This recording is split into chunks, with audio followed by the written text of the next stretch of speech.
Hello student, welcome back to my channel curious brain physics. तो last lecture में हमने देखा था parallelogram law of vector addition, और इस लेक्चर में हम देखने वाले हैं कि रिजल्टेंट वेक्टर का जो ए और बी वेक्टर्स थे उनके साथ जो एंगल बनाता है वो एंगल कितना होगा। तो पहले हमें जरूरत पड़ेगी पुराने फिगर की, जो लास्ट लेक्चर में हमने समझा था parallelogram law of vector addition के डेरिवेशन में जो फिगर यूज हुआ था। चलिए रिकैप भी हो जाएगा और आप फिगर देख लीजिए जो लास्ट लेक्चर में यूज हुआ था। तो ए वेक्टर आपको इस तरह से गिवन था, बी वेक्टर ये था, इन दोनों के बीच में एंगल था थीटा, और रिजल्टेंट वेक्टर मैंने आपसे बोला था कि जो रिजल्टेंट वेक्टर होगा वो इन दोनों वेक्टर्स के मिड में कहीं लाई करेगा।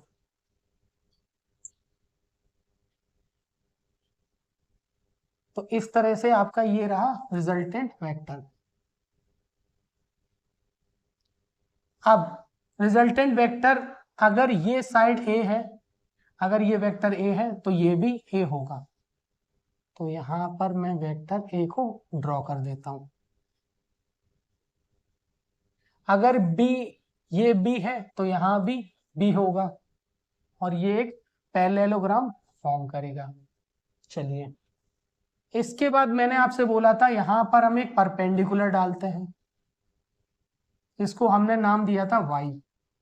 ये जो लेंथ है वो है y और ये x, और ये जो एंगल होगा वो होगा 90 डिग्री। ये जो एंगल होगा वो होगा 90 डिग्री। अगर ये एंगल थीटा है, ए और बी के बिटवीन जो एंगल है वो थीटा है, तो यहां पर भी जो एंगल होगा वो थीटा होगा। कैसे थीटा होगा?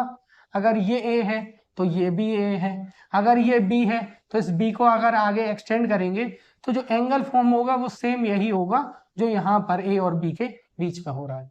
ठीक है, चलिए आइए देखते हैं। तो y की वैल्यू लास्ट लेक्चर में हमने क्या निकाली थी? y is equal to A sine theta, और x की वैल्यू हमने निकाली थी x is equal to A cos theta. ये इतना हमने लास्ट लेक्चर में देखा था। तो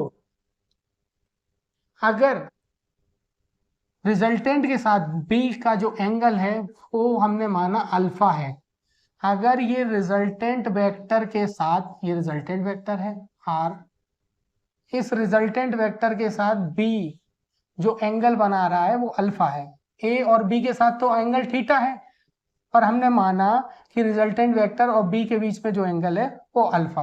अब हम ये अल्फा फाइंड करना चाहते हैं। y पता है आपको, आपको ये b पता है, b और x भी पता है, तो आपको फाइंड करना है ये एंगल। तो अगर आपको ट्रिग्नोमेट्री याद होगा तो लास्ट लेक्चर में भी मैंने आपको समझा दिया था, अगर कोई ट्राइंगल में से तीन में से कोई एंगल 90 डिग्री होता है, ट्राइंगल में तीन एंगल होते हैं 1 2 3, ट्राई एंगल नाम ही उसका ट्राइंगल है यानी तीन एंगल। तो तीन एंगल में से अगर कोई एक एंगल 90 डिग्री होता है तो आप वहां पर पाइथागोरस भी लगा सकते हो और साथ ही साथ हम ट्रिग्नोमेट्री का भी यूज कर सकते हैं इजिली। अब अगर ये एंगल अल्फा है तो याद रखना आप, ये एंगल तो फिक्स हो गया जो 90 डिग्री है। पहले आप ढूंढ लीजिए जो एंगल 90 डिग्री हो, ये हो गया। अब इस एंगल के according sine theta, cos theta, tan theta क्या होते हैं वो देखते हैं। तो हमेशा आप याद रखोगे कि एंगल, जो भी एंगल गिवन है आपको, इस एंगल को आप फिक्स रखोगे 90 डिग्री वाले को, उसको नहीं छेड़ना। अगर जो भी एंगल है, एंगल के जो बिल्कुल सामने वाला एंगल, एंगल के सामने वाली जो साइड होगी वो होगी परपेंडिकुलर। हमेशा एंगल के सामने वाली साइड होती है परपेंडिकुलर, और 90 डिग्री वाले एंगल के सामने वाली साइड होती है हाइपोटेनियस। तो इस 90 डिग्री वाले एंगल के सामने जो साइड है वो हो गई आपकी हाइपोटेनियस, इस एंगल के सामने वाली साइड हो गई परपेंडिकुलर, तो जाहिर सी बात है बेस हो गया अपना ये। आप कहोगे ये तो हमें पहले से पता है, पर अगर आपसे एंगल ये अल्फा ना पूछ के आपसे पूछ देता है बीटा, अब बताइए आप परपेंडिकुलर इसके अकॉर्डिंग क्या होगा। तो फिगर वापस से वही फिगर हम बना लेते हैं। आपने 90 डिग्री बनाया, अब आपसे पूछा गया है बीटा, तो बीटा के अकॉर्डिंग परपेंडिकुलर और बेस चेंज होंगे, हाइपोटेनियस वही रहेगी, क्योंकि हाइपोटेनियस को पता करने का तरीका है कि 90 डिग्री के सामने वाला एंगल, 90 डिग्री के जस्ट सॉरी एंगल बोल रहा हूं मैं, 90 डिग्री के सामने वाली जो साइड है, 90 डिग्री एंगल के सामने वाली साइड है वो हाइपोटेनियस होगी। तो दोनों ही कंडीशन में 90 डिग्री तो सेम ही है, 90 डिग्री ये वाला एंगल सेम है, तो इसके सामने वाली साइड हाइपोटेनियस ये हो गई। अभी भी 90 डिग्री एंगल वही है, इसके सामने वाली साइड हो गई हाइपोटेनियस। और मैंने बताया एंगल के सामने वाली साइड होती है परपेंडिकुलर, तो अब ये एंगल अपना ये है, इसके अकॉर्डिंग परपेंडिकुलर हो गई ये, तो बचा बेस ये। तो इस तरह से हाइपोटेनियस तो सेम रहेगी, परपेंडिकुलर और बेस चेंज हो जाएंगे एंगल के अकॉर्डिंग। चलिए अब देखते हैं, अगर आपको ये अल्फा निकालना है और आपको पता है कि ये एक ट्राइंगल है और ये एंगल जो है वो 90 डिग्री है, इसको आप समझ गए होंगे। ट्रिग्नोमेट्री में मैं वापस से जब बेसिक ट्रिग्नोमेट्री स्टार्ट करूंगा तो सब कुछ वहां पर एक्सप्लेन करूंगा। अभी आपको ये समझाने के लिए, कंसेप्ट समझाने के लिए मैंने आपको यहाँ बता दिया, ये आप याद रखेंगे। चलिए देखते हैं, तो इस ट्राइंगल को हम लेते हैं, इस पूरे ट्राइंगल को हम यहाँ पर ले लेते हैं समझने के लिए। तो ये एंगल अल्फा है, ये मैंने आपसे बोला 90 डिग्री है, ये आपका रिजल्टेंट वेक्टर था, और ये यहाँ पर y था, और ये यहाँ पर b था, और ये थोड़ा सा पार्ट x था। चलिए, तो अगर आपको चाहिए कि आपको ये एंगल पता चल जाए, तो एंगल पता करने के लिए आपको y पता है और ये बेस पता है। वैसे तो आपको r भी पता है, पर r का मैग्नीट्यूड बहुत बड़ा है, कैलकुलेशन में टाइम लगेगा। तो अगर आपको ये पता है और ये पता है तो हम ये एंगल फाइंड कर सकते हैं। कैसे फाइंड कर सकते हैं, आप देखिए ये रेशियो किस में आता था, ये परपेंडिकुलर और बेस का रेशियो। मैं फिर से बना देता हूं,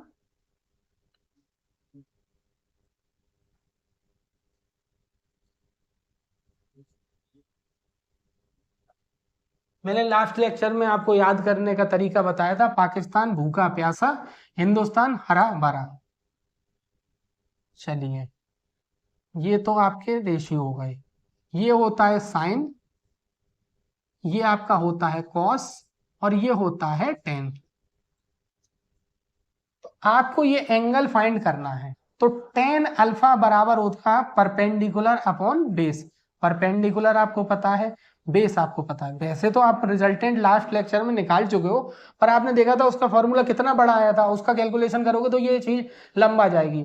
अपने को जल्दी से आंसर चाहिए, तो परपेंडिकुलर और बेस टेन में होता है, तो हमने लिखा टेन अल्फा बराबर होता है परपेंडिकुलर अपॉन बेस।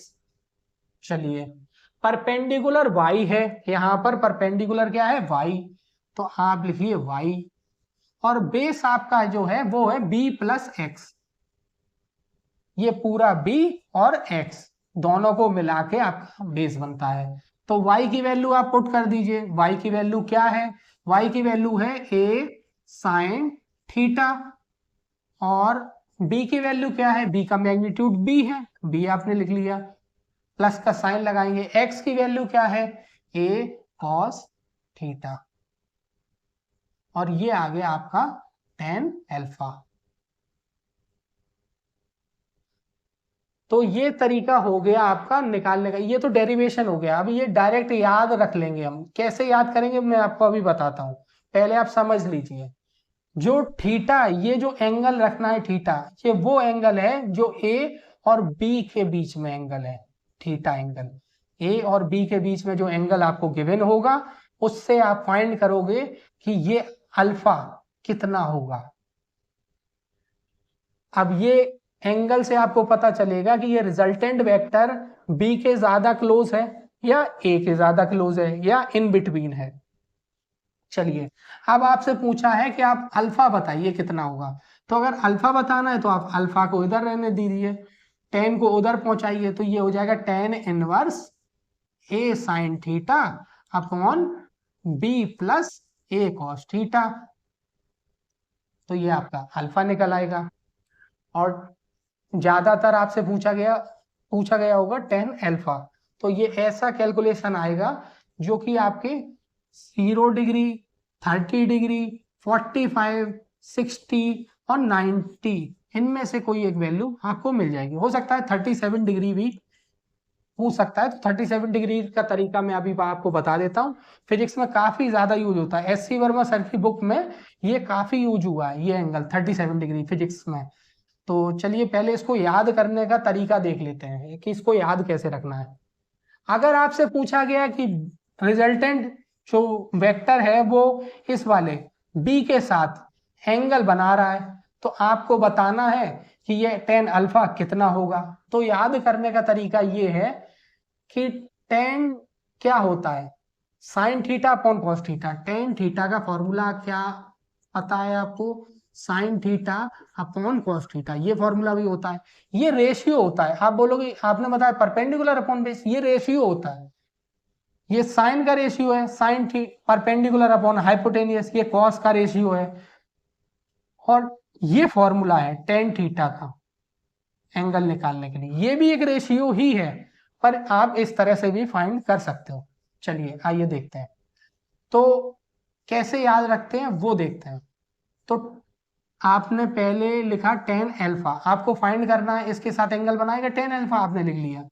टेन क्या होता है, sign theta upon cos theta, आप लिख लीजिए sign theta upon cos theta.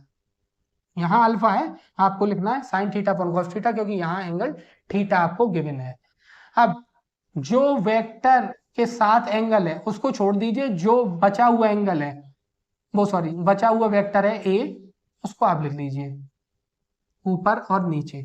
आपने ए लिख लिया और यहां पर ऐड कर दीजिए जिसके साथ ये एंगल फॉर्म कर रहा है बी। चलिए इसको अप्लाई करते हैं इस पर। अगर आपको ये बोला गया है कि ये जो एंगल है आपको इसके साथ निकालना है, ये एंगल कितना होगा, हमने इसको नाम दे दिया बीटा, कंफ्यूजन ना हो इसलिए हमने नाम दे दिया इसको बीटा। तो अब मैं पूछ रहा हूं आपसे टेन बीटा कितना होगा। तो मैंने अभी आपको क्या बताया, टेन थीटा क्या होता है, sign theta upon cos theta. आप ये लिख दीजिए sign theta upon cos theta. आपने लिखा sign theta upon cos theta. उसके बाद क्या करना है, इसके साथ एंगल बना रहा है ना रिजल्टेंट, इसको आप भूल जाइए, इसको पकड़िए अब बी। तो ऊपर और नीचे न्यूमिनेटर और डिनोमिनेटर में बी के मैग्नीट्यूड से मल्टीप्लाई हुआ और डिनोमिनेटर में ऐड करके लिख दीजिए जिसके साथ एंगल था। अब ये तो मैंने एक तरीका बता दिया कि आप ऐसे याद रख सकते हैं। आपको जैसे भी याद रखना है, जैसे आपको इजी पड़े आप इसको याद कर लीजिए, क्योंकि इसका बार बार आपको यूज होगा कि वो आपसे पूछेगा कि आपको एंगल गिवन होगा, ए और बी के बिटवीन एंगल गिवन होगा, और फिर वो पूछेगा कि ये रिजल्टेंट वेक्टर जो निकला है, आप इस रिजल्टेंट वेक्टर का बी या ए के साथ एंगल बताइए कितना बन रहा है। तो इस फॉर्मूले से आप फाइंड कर सकते हैं। फिर देख लीजिए आप, अगर ये अल्फा है, मैंने माना रिजल्टेंट वेक्टर बी के साथ अल्फा एंगल बना रहा है, अल्फा एंगल बना रहा है, तो आप sign theta upon cos theta लिख लीजिए। जिसके साथ एंगल बना रहा है उसे भूल जाइए, इस वाले वेक्टर को पकड़िए, दोनों ऊपर न्यूमिनेटर और डिनोमिनेटर में उसके मैग्नीट्यूड से मल्टीप्लाई किया और डिनोमिनेटर में ऐड करके जिसके साथ एंगल बना रहा था वो लिख दिया गया है। अब ऐसे याद कर लीजिए, या आपको और कोई सिंपल वे में याद हो रहा है तो आप वैसे याद कर लीजिए। बहरहाल आपके पास दो फॉर्मूले हो गए, मतलब एक फॉर्मूला हो गया, इसको याद करना है बिल्कुल सेम टू सेम ये। चलिए ये तो बात हो गई आपका कि रिजल्टेंट के साथ आप एंगल कैसे फाइंड कर सकते हो। अच्छा, इसका एप्लीकेशन कहाँ है फिजिक्स में, बहुत जगह इसका एप्लीकेशन आपको देखने को मिलेगा। रिसेंटली कहाँ एप्लीकेशन आपको देखने को मिलेगा मैं बताता हूं आपको। जब आप सेकेंड चैप्टर पढ़ोगे प्रोजेक्टाइल मोशन, आपका पहला चैप्टर होगा motion in a straight line और सेकंड चैप्टर होगा प्रोजेक्टाइल मोशन। और ये जो वेक्टर वाला चैप्टर है इसे जीरो चैप्टर आप बोलेंगे, क्योंकि ये फिजिक्स का बिल्कुल बेसिक है। यहाँ से फिजिक्स स्टार्ट नहीं हो रही, यहाँ से स्टार्ट हुआ है फिजिक्स को करने के लिए जो बेसिक्स आपको चाहिए, इस वाले चैप्टर में हम वो पढ़ने वाले हैं। जब आप प्रोजेक्टाइल मोशन पढ़ोगे और किसी भी ऑब्जेक्ट को आपने प्रोजेक्ट किया, इस तरह से आपने फेंका, तो उसने एक प्रोजेक्टाइल ये पाथ फॉलो किया। अगर आपसे पूछा कि इस इंस्टेंट पर आप इसकी वेलोसिटी बताइए क्या होगी, और एंगल बताना है कि यहाँ पर एंगल कितना होगा, तो ये वेलोसिटी है इस पॉइंट पर, और इसके जब हम कंपोनेंट निकालेंगे तो ये vx, ये vy। ये कैसे कंपोनेंट निकलते हैं, क्या होता है, आगे बताऊंगा। मैं जस्ट आपको एग्जांपल दे रहा हूं कि इसका एप्लीकेशन आपको देखने को कहाँ मिलेगा। तो आपको ये एंगल अल्फा निकालना पड़ेगा, तब हम ये फॉर्मूला आपका यूज करेंगे प्रोजेक्टाइल मोशन में। रिसेंटली ने जो चैप्टर आने वाला है उसमें आपको इसकी जरूरत पड़ेगी। और अब इसके बाद भी बहुत सारे चैप्टर हैं, वहां आपको जरूरत पड़ेगी। तो ये एक बहुत इंपॉर्टेंट कंसेप्ट है, इसको आप इस फॉर्मूले को याद कर लीजिए। तो हम नेक्स्ट वीडियो में देखेंगे टाइप्स ऑफ वेक्टर। तो मिलते हैं फिर नेक्स्ट वीडियो में। Thank you very much to the list. मिलते हैं नेक्स्ट वीडियो में।